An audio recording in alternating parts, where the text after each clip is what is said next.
Coach Neil from the Black Dog Brotherhood. Now, almost everybody here would have heard of fight or flight, or the fight or flight response. But what most people don't know is that day-to-day stress that we're exposed to on a continual basis can be enough to activate the fight or flight response. So the fight or flight response occurs in the limbic brain, and it was originally designed to keep us safe from things like saber-toothed tigers. The thing is that nowadays, obviously there's no saber-toothed tigers, but we are living in a society where stress levels are significantly higher than what they once were. Levels of responsibility are significantly higher than what they once were. We have financial stress. We have the stress of raising kids. We have the stress of everything that we see on the news and the violence and the crime that we're surrounded with on a daily basis. Everything that we are immersed in on a day-to-day basis creates a level of stress that is unprecedented in human history.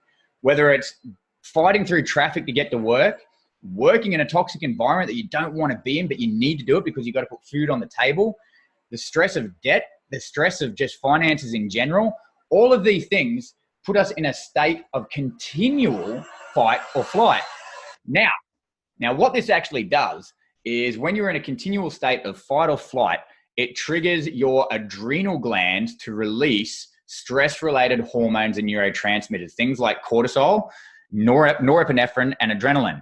Now, while these neurotransmitters and these hormones play an important role, for them to be continually elevated all the time, what it means is it raises your base level of stress to here.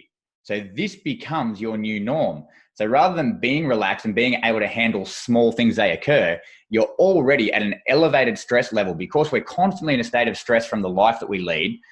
Our brain is constantly, or our limbic brain is in a constant state of fight or flight. And that manifests as our adrenal glands continuously producing cortisol, norepinephrine, and adrenaline. Once your stress levels are up here, things that normally wouldn't bother you or things that you could normally handle pretty well then become triggers for explosive behavior. Things like somebody back chatting to you can drive you over the edge, whereas normally it wouldn't bother you. Things like somebody cutting you off in traffic makes you want to just chase them down and drag them out of their car.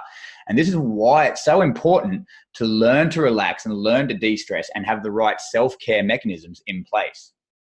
The good news is we can make simple lifestyle changes that have been scientifically proven to reduce your stress levels and bring you back down from here, move you out of that fight and flight, and stop your adrenal glands secreting the norepinephrine, the adrenaline, and the cortisol on a regular basis.